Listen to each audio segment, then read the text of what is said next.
पिछले क्लास में गॉस प्रमेय का उपयोग करके किसी आवेशित खोखला गोला के कारण किसी बिंदु पर विद्युत क्षेत्र तीव्रता का हम लोग व्यंजक प्राप्त किए थे।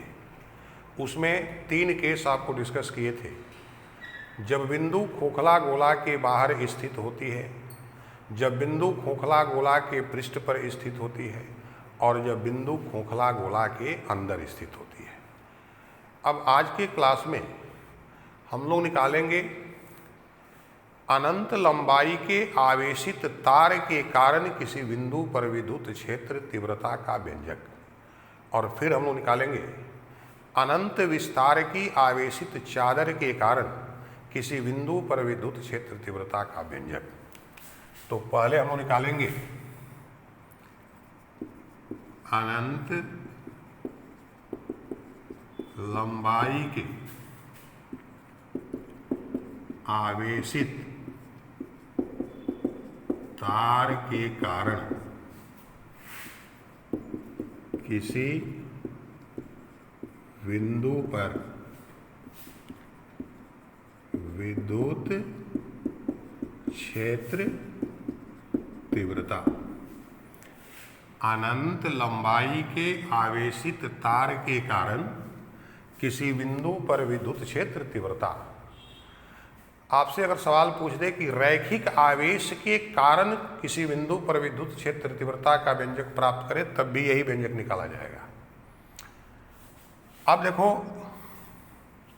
इस अनंत लंबाई के आवेशित तार के कारण विद्युत क्षेत्र तीव्रता का व्यंजक कूलम के नियम से भी प्राप्त किया जाता है, लेकिन सिलेबस में हम लोग को स्पष्ट लिखा हुआ है कि यह व्यंजक प्राप्त करना है किस प्रमेय के उपयोग से, तो गॉस प्रमेय के उपयोग से। तो ध्यान से समझिएगा, आसान है। मान लो एक आवेशित तार है अनंत लंबाई का, इसका रैखिक आवेश घनत्व है लैम्डा। हम लोग चर्चा कर चुके हैं, किसी आवेशित तार के प्रति एकांक लंबाई के आवेश को रैखिक आवेश घनत्व कहा जाता है और उस रैखिक आवेश घनत्व को लैम्डा के द्वारा सूचित किया जाता है। अब इस तार से r दूरी पर एक बिंदु P है जिस पर विद्युत क्षेत्र तीव्रता का व्यंजक प्राप्त करना है। तो जैसा कि हम लोग पिछले क्लास में खोखला गोला के कारण जो विद्युत क्षेत्र तीव्रता निकालनी थी, तो पहला काम हम लोग क्या किए थे, तो समविभव पृष्ठ का निर्माण किए थे जिसे गॉसीय पृष्ठ कहा गया था। यहां भी हम लोग वही काम करेंगे। इस आवेशित तार को अक्ष मानकर r त्रिज्या के और l लंबाई के एक बेलनाकार पृष्ठ का हम लोग निर्माण करेंगे।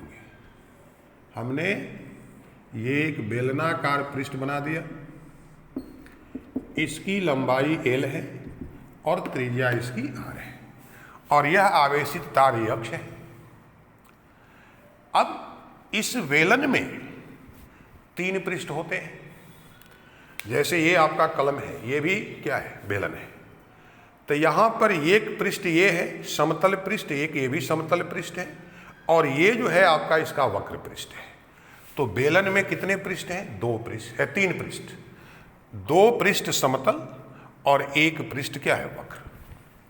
अब आप अगर ध्यान दीजिए तो इस आवेशित तार से इस समतल पृष्ठ की प्रत्येक बिंदुएं जो है वो अलग अलग दूरी पर है, और जब दूरी अलग अलग है तो समतल पृष्ठ के अलग अलग बिंदुओं पर विद्युत विभव का मान क्या होगा, अलग अलग।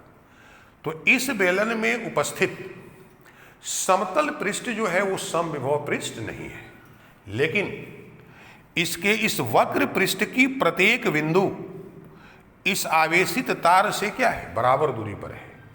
तो इस बेलन का जो वक्र पृष्ठ है वह कौन सा पृष्ठ होगा, तो समविभव पृष्ठ होगा, और समविभव पृष्ठ को हम लोग क्या कहते हैं, गॉसीय पृष्ठ कहते हैं।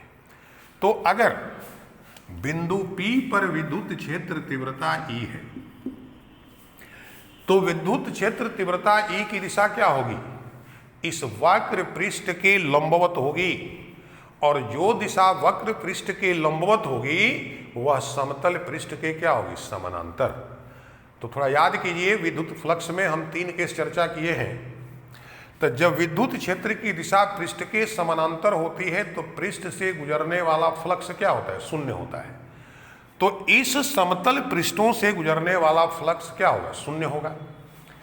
तो केवल यह जो वक्र पृष्ठ है इसी से विद्युत फ्लक्स गुजरेगा, चूंकि विद्युत क्षेत्र ई की दिशा इस वक्र पृष्ठ के क्या है, लंबवत है।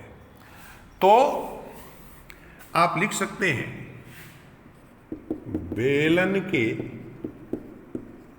वक्र पृष्ठ से गुजरने वाला विद्युत फ्लक्स फाई बराबर सूत्र क्या होगा, ई इंटू ए। तो वक्र पृष्ठ का क्षेत्रफल तो 2 पाई आर एल, सूत्र आप पढ़े हैं, बेलन के वक्र पृष्ठ का क्षेत्रफल 2 पाई आर और एल जो है उसकी लंबाई। तो ये बराबर हो गया ई इंटू 2 पाई आर एल। अब गॉस के नियम के अनुसार, तो गॉस प्रमेय से, तो गॉस का प्रमेय क्या है, तो किसी बंद पृष्ठ से गुजरने वाला विद्युत फ्लक्स उसके अंदर स्थित आवेशों के बीजगणितीय योग का 1/ε0 गुणज होता है। तो इस बेलन का जो ये वक्र पृष्ठ है इसके अंदर तार की कितनी लंबाई है, एल लंबाई है। इसका रैखिक आवेश घनत्व क्या है, लेमडा। तो आप सूत्र जानते हैं, लेमडा बराबर सूत्र हम लोग पढ़े थे Q/L। अगर एल लंबाई पर Q आवेश वितरित है तो रैखिक आवेश घनत्व लेमडा बराबर Q/L। तो यहां पर Q बराबर लेमडा इंटू एल, यानी इस बंद पृष्ठ के अंदर जो आवेश उपस्थित है उसका मान कितना हो गया, लेमडा इंटू एल। तो इस गॉस प्रमेय से फाई बराबर Q/ε0 सूत्र है। तो Q की जगह क्या लिखिएगा, लेमडा एल बटा एप्सिलॉन। समीकरण 2 काम हो गया आपका। अब समीकरण 1 तथा समीकरण 2 से E इंटू 2 पाई आर एल बराबर लेमडा एल बटा एप्सिलॉन। एल एल कैंसिल हो गया, तो E बराबर सूत्र क्या हो गया, लेमडा बटा 2 पाई, यहाँ पर आ गया एप्सिलॉन इंटू आर। तो अगर अनंत लंबाई का कोई आवेशित तार है जिसका रैखिक आवेश घनत्व लेमडा है, तो इससे r दूरी के बिंदु पर विद्युत क्षेत्र तीव्रता E बराबर सूत्र क्या हो गया, लेमडा बटा 2 पाई एप्सिलॉन 0 r। आपका व्यंजक निकल गया। आप ये कह सकते हैं कि हम परीक्षा में लिखेंगे कैसे, तो 2-3 लाइन आप लिख सकते हैं। हम लोग कर देंगे कि मान लो कि x अनंत लंबाई का एक आवेशित तार है जिसका रैखिक आवेश घनत्व लेमडा है। इस तार से r दूरी के पर एक बिंदु P है जिस पर विद्युत क्षेत्र तीव्रता का व्यंजक प्राप्त करना है। तार को अक्ष मानकर r त्रिज्या तथा l लंबाई के एक बेलन का निर्माण करते हैं। इस बेलन का वक्र पृष्ठ समविभव पृष्ठ होगा जिसे गॉसीय पृष्ठ कहा जाएगा। अब उसके बाद यही बात लिखना है कि यदि बिंदु P पर विद्युत क्षेत्र तीव्रता E है तो बेलन के वक्र पृष्ठ से गुजरने वाला विद्युत फ्लक्स फाई बराबर सूत्र आप समझ चुके हैं, ई ए। क्यों हम लोग ये लिखे, चूंकि यहाँ पर ई की दिशा पृष्ठ के लंबवत है और जब ई की दिशा पृष्ठ के लंबवत होती है तो फाई बराबर सूत्र ये हम लोग पहले डिस्कस कर चुके हैं। ई इंटू 2 पाई आर एल इस वक्र पृष्ठ का क्षेत्रफल है। फिर उसके बाद गॉस प्रमेय से, तो इस पृष्ठ के अंदर जो आवेश है Q बराबर लेमडा एल, प्रमेय के अनुसार फाई बराबर सूत्र Q बटा क्या होता है, एप्सिलॉन 0। कौन सा Q, जो उस गॉसीय पृष्ठ के कहाँ पर, अंदर में। तो lambda L by epsilon not. इस प्रकार से E का व्यंजक आपका निकल गया। अब हम लोग निकालेंगे अनंत विस्तार की आवेशित चादर के कारण किसी बिंदु पर विद्युत क्षेत्र तीव्रता।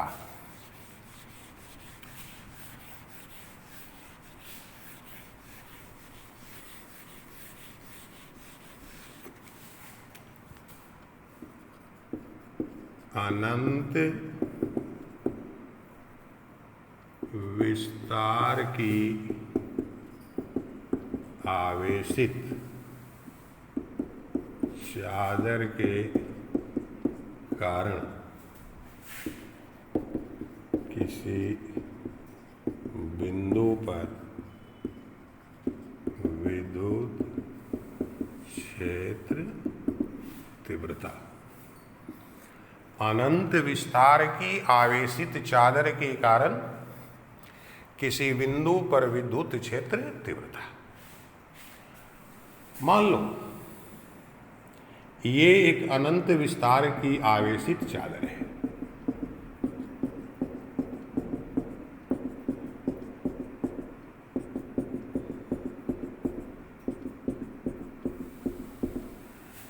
इसका पृष्ठ आवेश घनत्व सिग्मा। क्या है पृष्ठ आवेश घनत्व?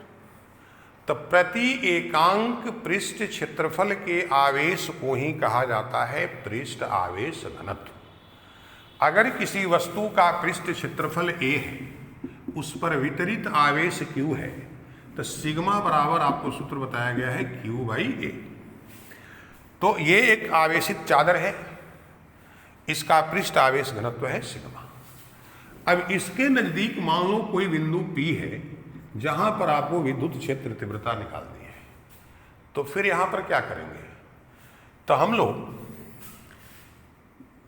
ए अनुप्रस्थ काट के क्षेत्रफल के एक बेलन का इस प्रकार निर्माण करते हैं कि यह बेलन इस अनंत विस्तार के चादर के पृष्ठ से गुजरे और इसके पृष्ठ के लंबवत हो। अब इस बेलन का यह जो समतल पृष्ठ है बिंदु P इसी पर है, तो इस आवेशित चादर के प्रत्येक बिंदु से इस बेलन के समतल पृष्ठ, दोनों तरफ जो समतल पृष्ठ है, इनकी दूरी बराबर होगी। अर्थात ये दोनों समतल पृष्ठ क्या होंगे? समविभव पृष्ठ होंगे। और जब समतल पृष्ठ समविभव पृष्ठ है तो वक्र पृष्ठ समविभव नहीं होगा, क्योंकि वक्र पृष्ठ की अलग अलग बिंदुएं इस आवेशित चादर से अलग अलग दूरी पर स्थित होगी।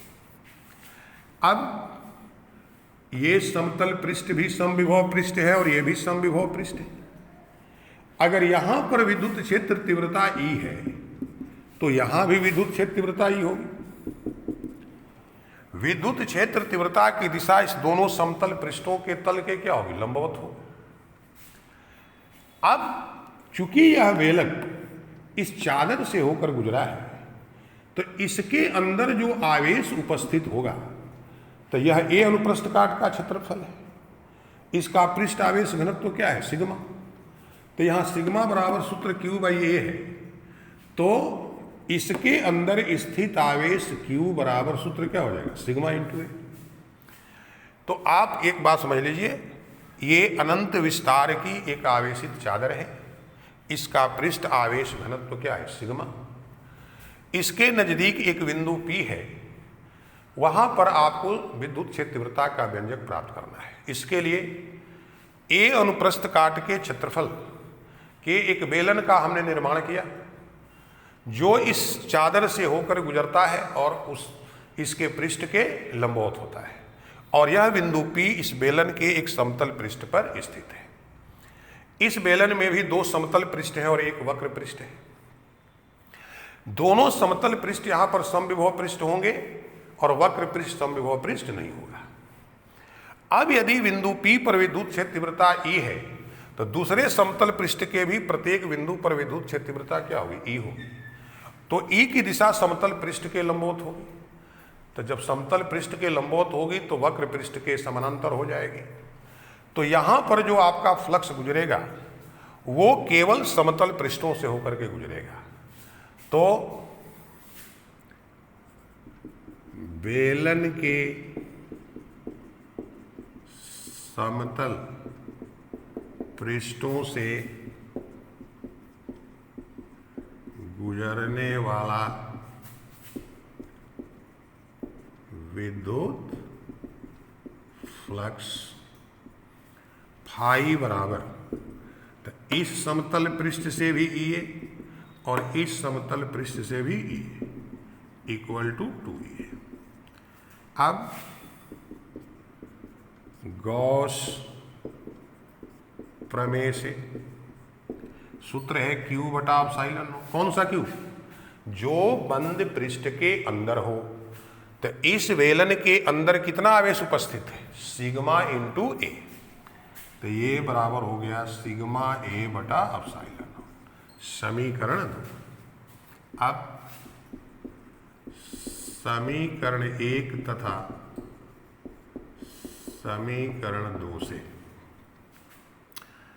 2EA बराबर सिग्मा ए बटा एप्सिलॉन। तो E बराबर सिग्मा बटा 2 एप्सिलॉन। तो किसी अनंत विस्तार की चादर के कारण उसके नजदीक स्थित किसी भी बिंदु पर विद्युत क्षेत्र तीव्रता E बराबर सिग्मा बटा 2 एप्सिलॉन 0। ध्यान दीजिए, यह विद्युत क्षेत्र तीव्रता का ऐसा पहला व्यंजक आपको प्राप्त हुआ जो तीव्रता का मान आवेशित वस्तु से दूरी पर निर्भर नहीं कर रहा है। इसमें दूरी है ही नहीं। आवेशित चादर से बिंदु P कितनी दूर है इस व्यंजक में कहीं उपस्थित नहीं है। इसका मतलब क्या है कि आवेशित चादर के आसपास जहां तक भी विद्युत क्षेत्र होगा वो समरूप होगा, समान होगा। यानी आवेशित चादर के कारण किसी बिंदु पर विद्युत क्षेत्र तीव्रता उस आवेशित चादर से उस बिंदु की दूरी पर निर्भर नहीं करती है। क्योंकि अभी तक जो हम लोग तीव्रता का व्यंजक निकाले उसमें पहले किसके कारण निकाले? तो बिंदु आवेश के कारण निकाले। तो बिंदु आवेश अगर Q है और यहाँ से R दूरी पर कोई बिंदु P है तो E बराबर सूत्र आपने निकाला 1/4 pi epsilon not Q by RS में। इसके बाद विद्युत द्विध्रुव के कारण हम लोग तीव्रता निकाले, उसमें भी 3 केस निकाले। तीनों के सूत्र पर ध्यान दीजिएगा, हर सूत्र में R उपस्थित है। हम लोग आवेशित खोखला गोला के कारण तीव्रता निकाले तो वहाँ भी जो व्यंजक निकला वहाँ भी तीव्रता के व्यंजक में R उपस्थित है। इसके पहले हम लोग अनंत लंबाई के आवेशित तार के कारण तीव्रता निकाले, उसमें भी E जो है R पर निर्भर कर रही है। लेकिन ये पहला व्यंजक है, इसको याद रखना है। अनंत विस्तार की आवेशित चादर के नजदीक किसी भी बिंदु पर विद्युत क्षेत्र तीव्रता आवेशित चादर से उस बिंदु की दूरी पर निर्भर नहीं करती है।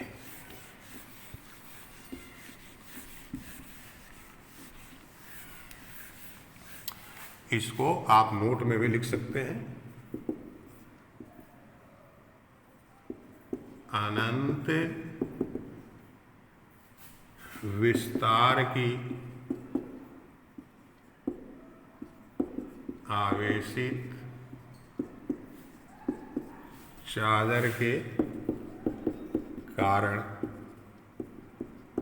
इसके नजदीक बिंदु पर विद्युत क्षेत्र तीव्रता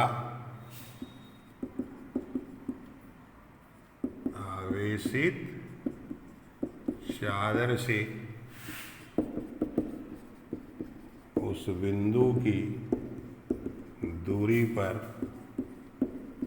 निर्भर नहीं करती है।